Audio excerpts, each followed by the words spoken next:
우리는 생각 속에서는 장기 투자해야지라고 생각하지만 마치 단기 투자자처럼 그렇게 반응하게 된 건설이라고 불리는 이 피터 린치의 마젤란 펀드를 가입했는데도 불구하고 총 2,700%를 냈어요.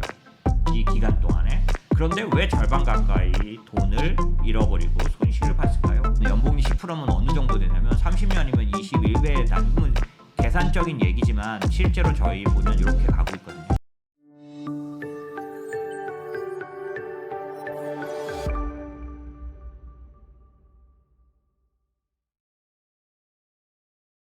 문제는 단기 투자가 적합하고 좋은 건 다 알면서도 실제로 이 장기 투자에 대해서 생각만 할 뿐 실제로는 그게 어떤 건지 경험해 보거나 자기의 그런 패턴으로 만들지 못한 어려움이 있다라는 거죠. 그래서 지금 보시는 것처럼 우리는 생각 속에서는 장기 투자해야지라고 생각하지만 실제 장기 투자는 이렇게 산 넘고 물 건너 굴곡진 기간이 현실적으로는 주어진다는 겁니다. 그런 기간을 만났을 때 우리들은 머릿속에서만 생각했던 장기 투자를 까맣게 잊어버리고 마치 단기 투자자처럼 그렇게 반응하게 된다는 사실을 여러분이 잘 알고 계셔서 다음번에 이런 산 넘고 물 건너가는 장기 투자의 시간이 왔을 때 많이 주어집니다.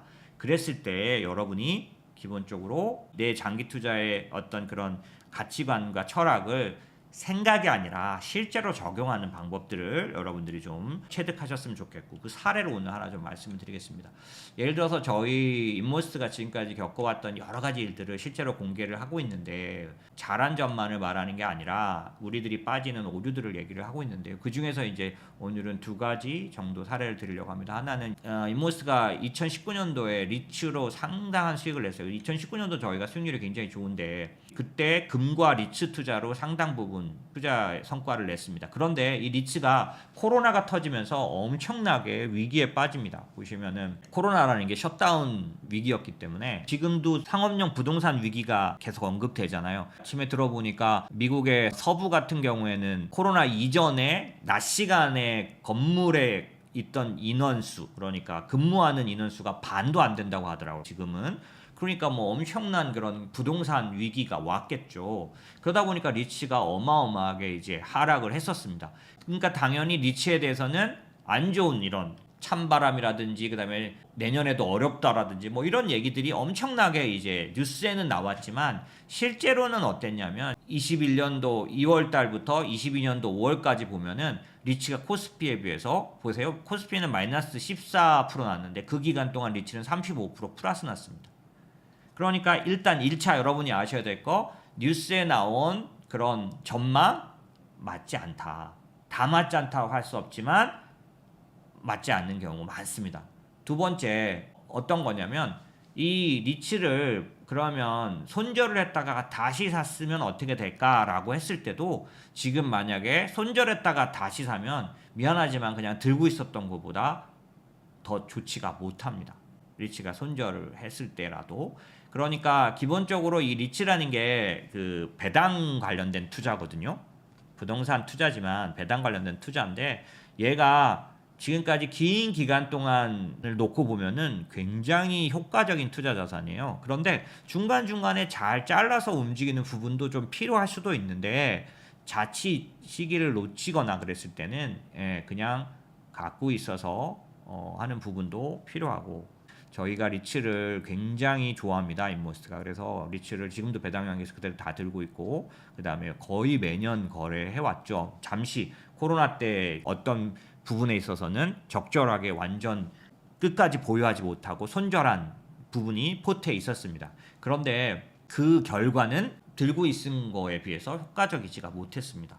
그런 반면에 아까 말씀드린 것처럼 시장의 뉴스는 뭐 최악이라고 막 나오는데요. 그렇지 않다라는 거고요.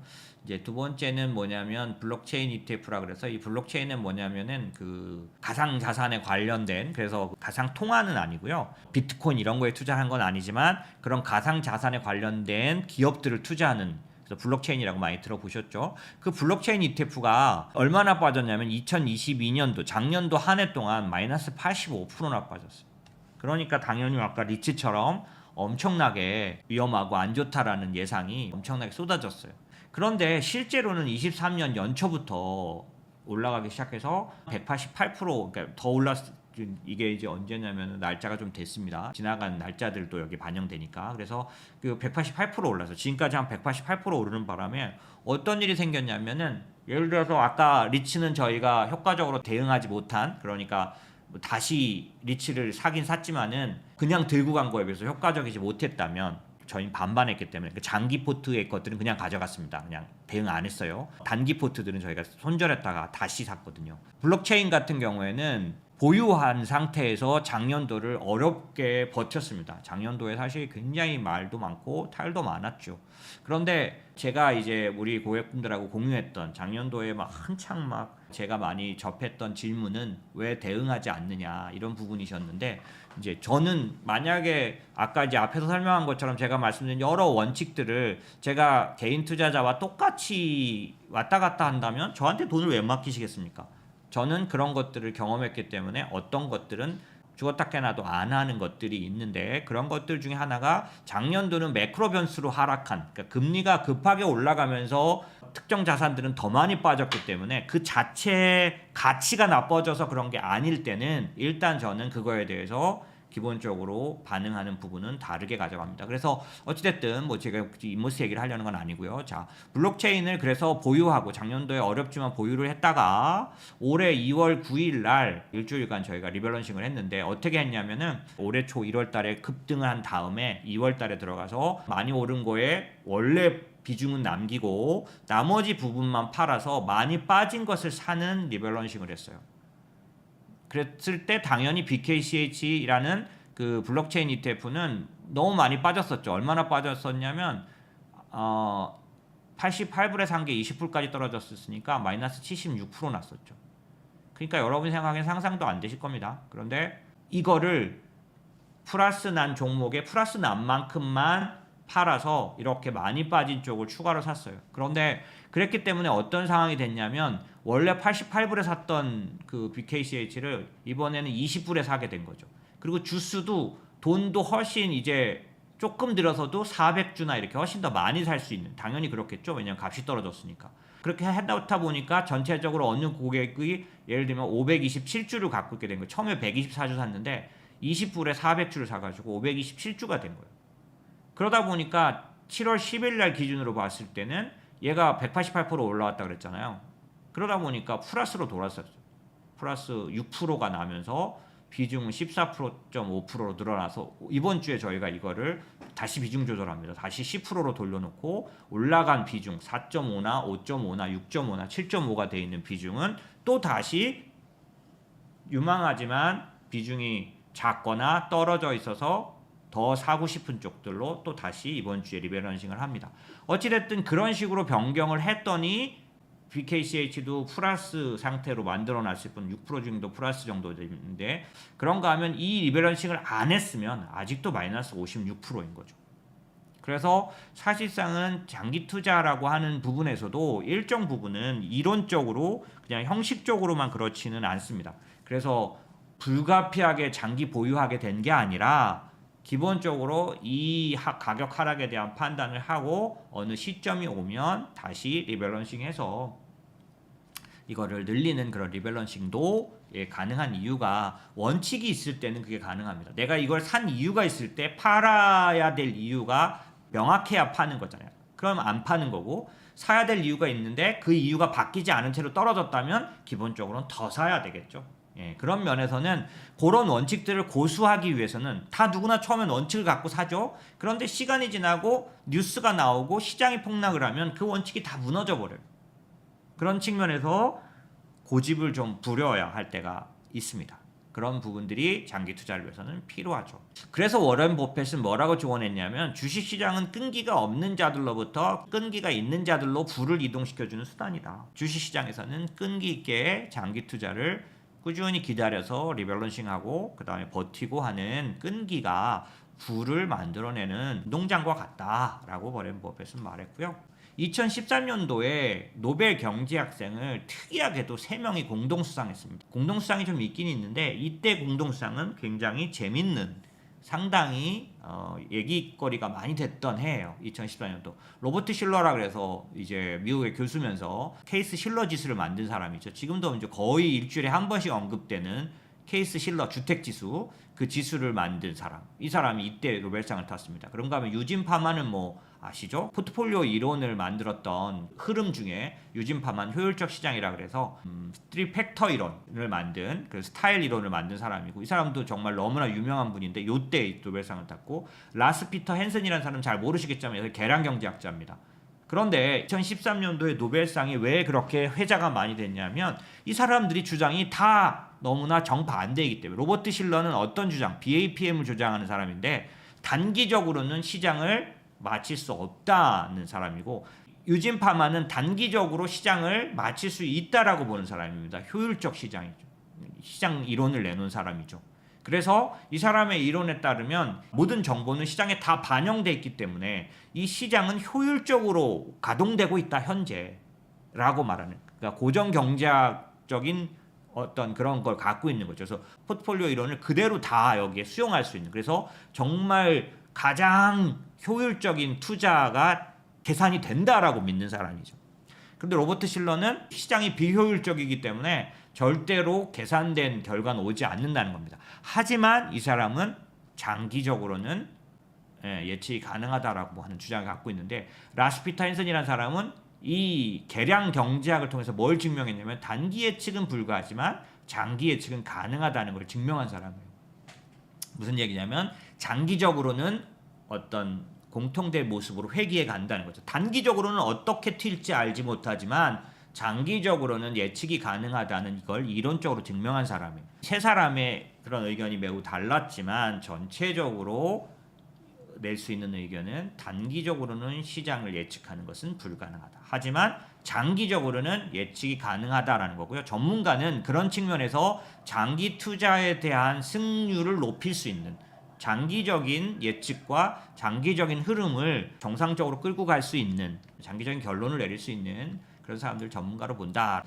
그런 의미에서 전문가는 이 헝그리 오션에 나오는 린다 그린러 같은 선장이어야 한다고 생각합니다. 린다 그린러는 어떤 사람이냐면 이게 노인과 바다 그림이거든요. 노인과 바다에 나오는 요게 청새치예요. 이렇게 크고 무섭습니다.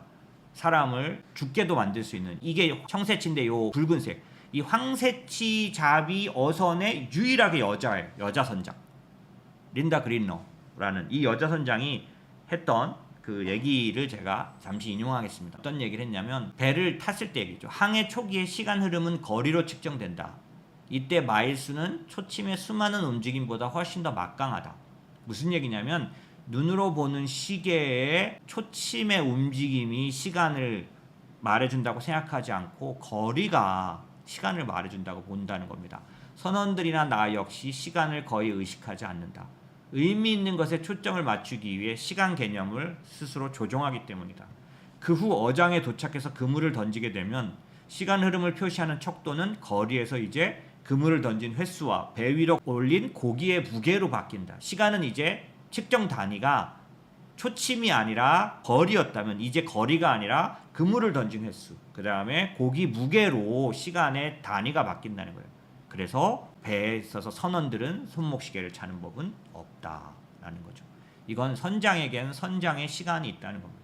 이 무슨 얘기냐면 이 커다란 배, 그리고 황새치처럼 무섭고 커다란 물고기들을 잡는 그 사람도 죽을 수 있는 무서운 바다 속에서 선장은 자기만의 시간 개념을 가지고 배를 이끌어 나가고 선원들을 가이드해 나간다는 겁니다. 시계로 시간을 보는 그런 게 아니라 경험과 지식과 확신을 가진 사람들이 선장이다라고 제가 얘기했는데, 저는 이제 그런 사람을 전문가라고 생각합니다.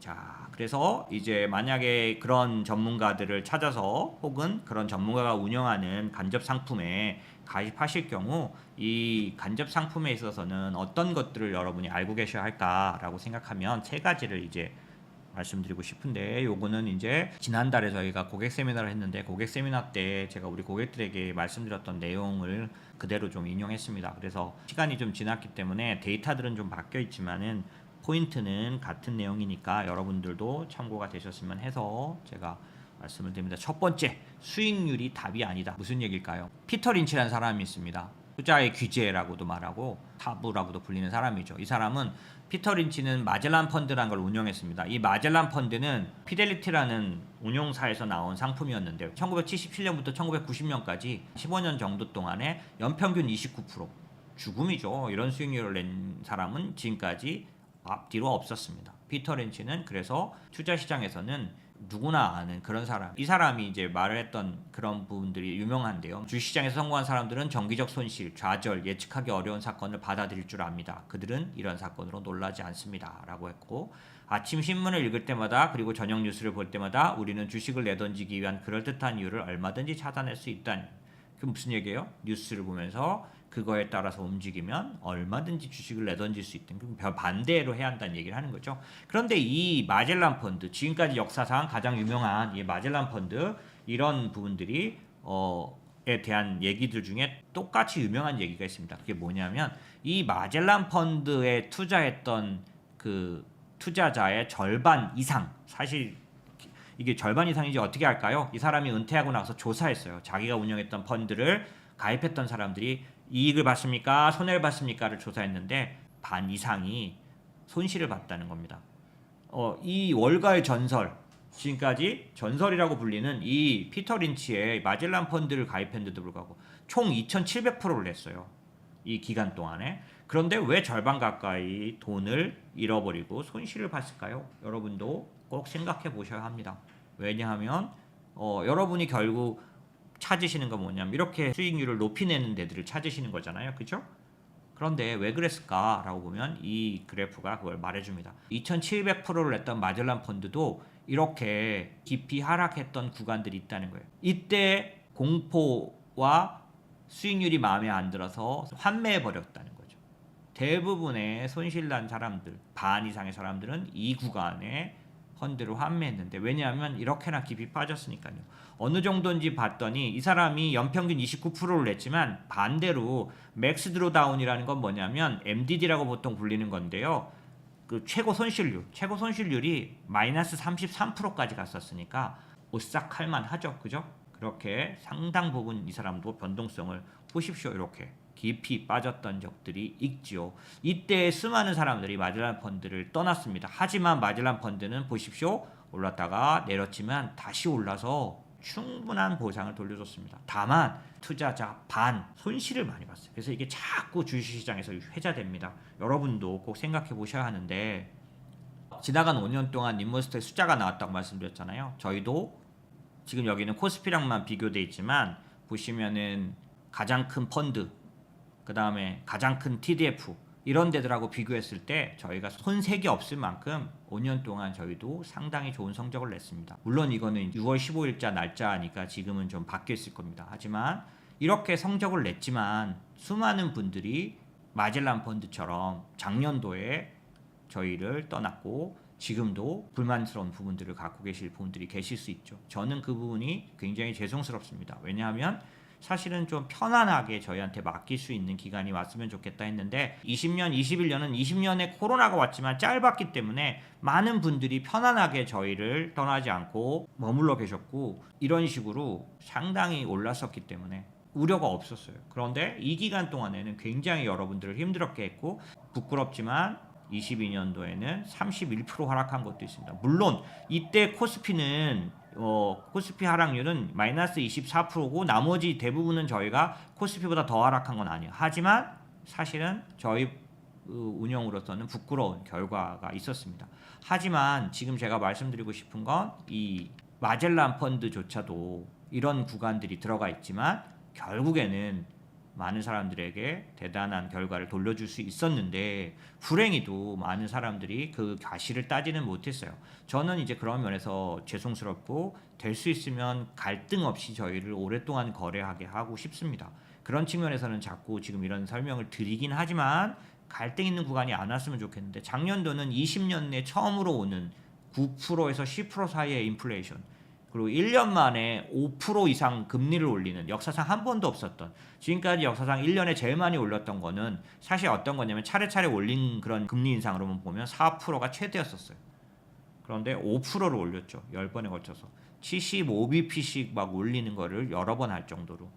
그런 구간에서 수많은 분들이 공포에 질렸고 수많은 분들이 그 손실에 깜짝 놀라셨습니다. 그래서 어려움을 당하셨는데요.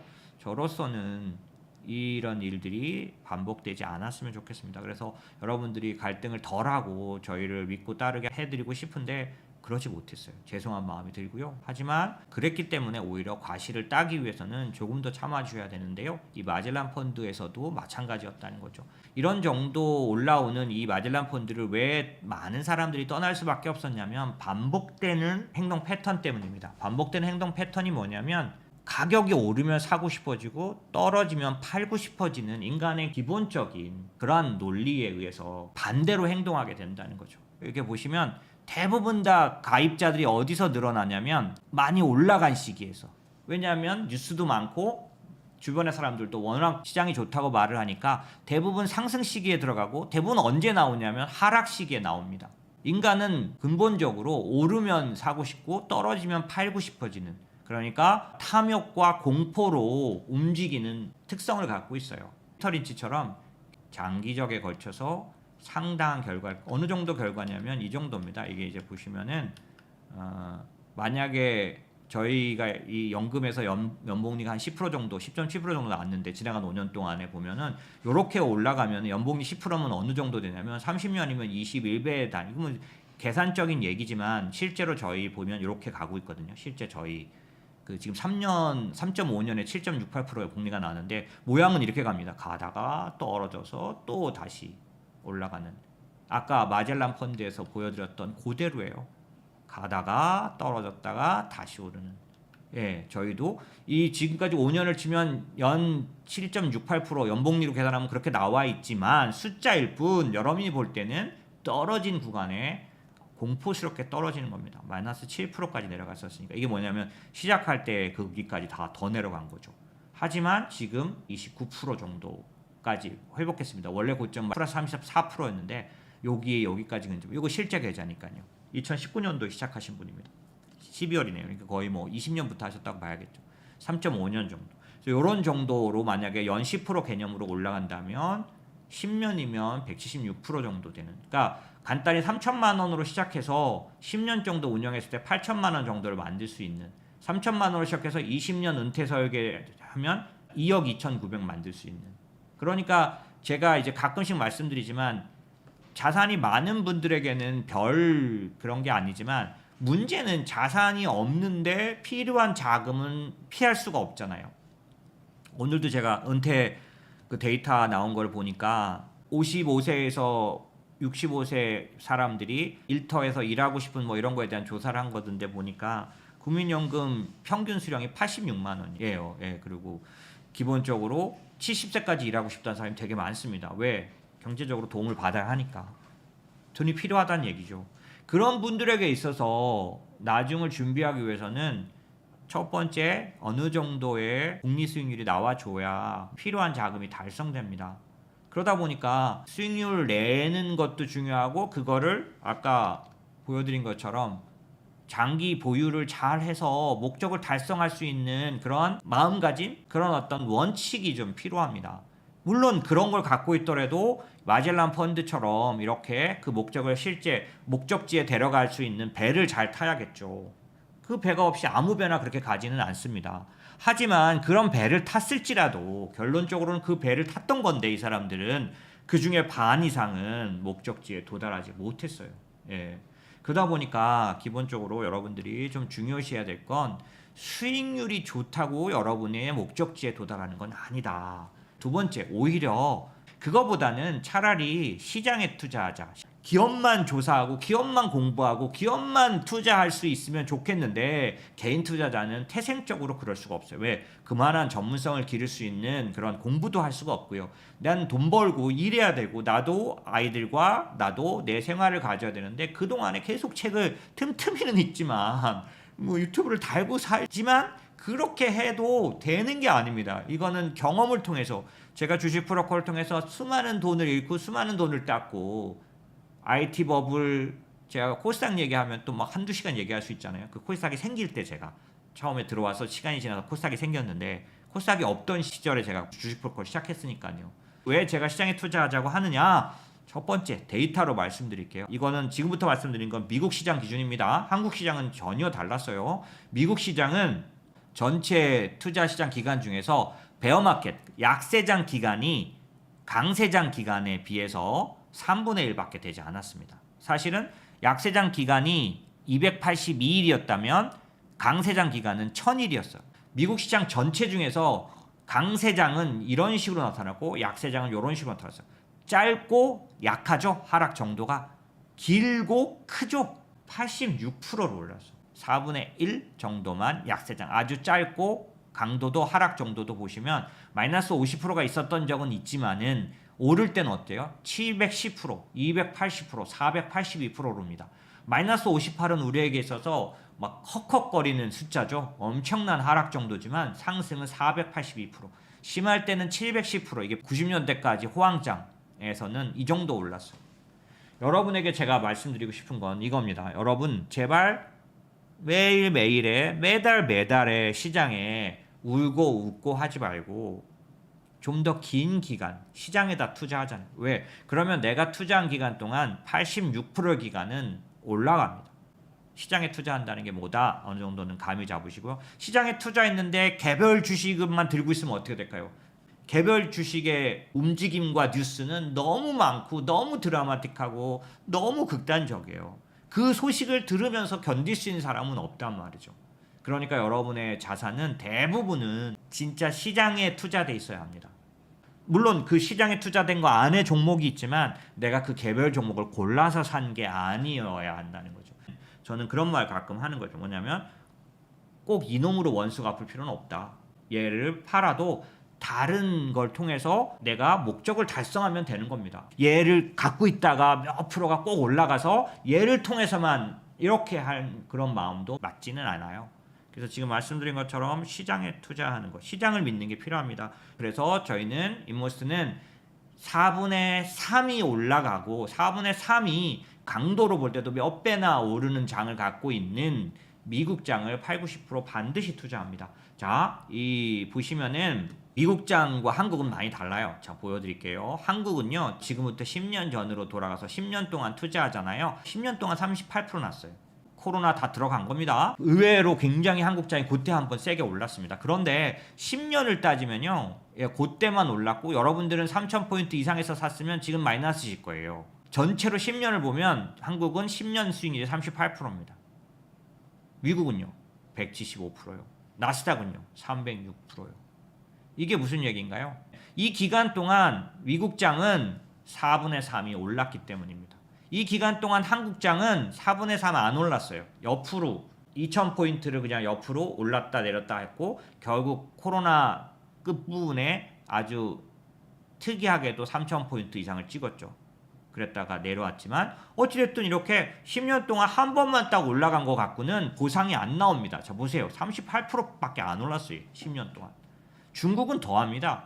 지금도 중국 투자 우리가 미련을 못 버리지만은 뭐 나쁘다는 얘기는 아닌데 장기 투자하거나 지수 투자하면 안 되는 나라예요. 그런데 미국은 시장에 투자해도 충분한 보상이 나옵니다. 좀 더 초과 수익을 얻기 위해서 저희 같은 경우는 업종에다가 투자하긴 하지만요. 이 업종은 사실은 딱 중간입니다.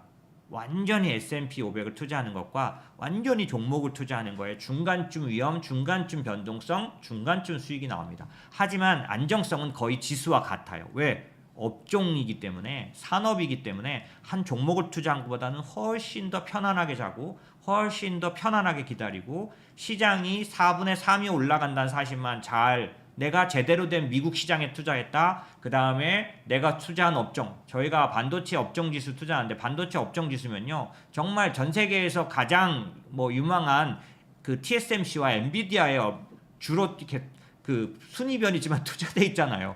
TSMC, 엔비디아 어떻게 될까 걱정돼서 잠 못 자지는 않잖아요. 그러면 견딜 수 있어요. 근데 만약에 여러분이 한국의 반도체 중소형주를 투자했다면 반도체를 믿기는 믿는데 반도체가 잘 될 것 같긴 한데 이 기업은 뭐가 공시가 나오면은 그냥 뚝 떨어졌다가 그렇게 되거든요. 그래서 선수들은 그렇게 해도 그거 해도 됩니다. 증권사 PB들은 주로 중소형주 하죠.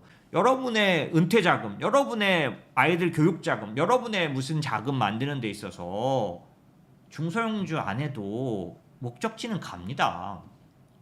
가는 동안 너무 고통스럽게 갈 필요는 없지 않나요? 그리고 예기치도 않은 작년 같은 하락장이 왔을 때 1년을 꿋꿋하게 버틸 수 있는 그런 투자를 해놔야 되지 않을까요? 그런 방법들을 여러분들이 꼭 선별해서 선택해 놓은 다음에 변동을 주더라도 그 안에 있으시길 바래요.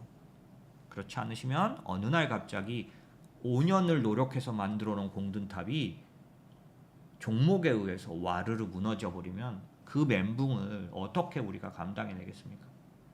자, 그 다음에 세 번째, 비용도 중요하다. 이제 만약에 간접 투자 펀드라든지 뭐 이런 걸 선택하실 때는 비용을 잘 알고 투자하셔야 됩니다. 왜 그러냐 하면은 사실 제대로 다 공개하지 않아도 되는 융통성이 한국에 좀 주어져 있어요. 이게 무슨 얘기냐면은 ETF가 쌉니다, 기본적으로. 그래서 저희는 ETF를 무조건 하죠. 그런데 이 ETF조차도 총보수 안에다가 기타 비용을 반드시 넣어야 되는데 안 넣고 총보수라고 표현해놓고 기타 비용을 따로 쓰고 있어요.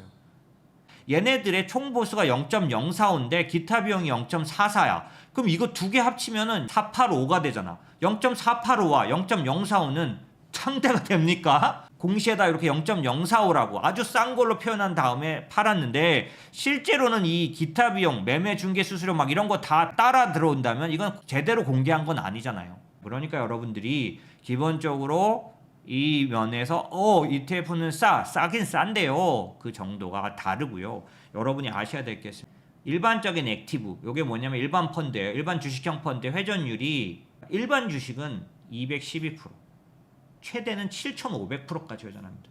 7,500%가 뭐예요? 7,500. 이게 무슨 뜻입니까? 100%가 한 번 사고 판 거잖아요. 그죠?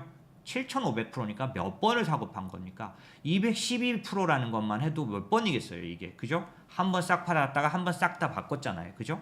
이 기타 비용, 이 매매 비용이 얼마나 크겠습니까? 막 합성 총보수를 계산하면 1.05, 1.23, 1.24로 넘어갑니다. 원래 공시는 어떻게 하는데요? 0.7, 0.8 이렇게 공시하죠. 하지만 실제로 이런 것들을 다 하면은 1.24.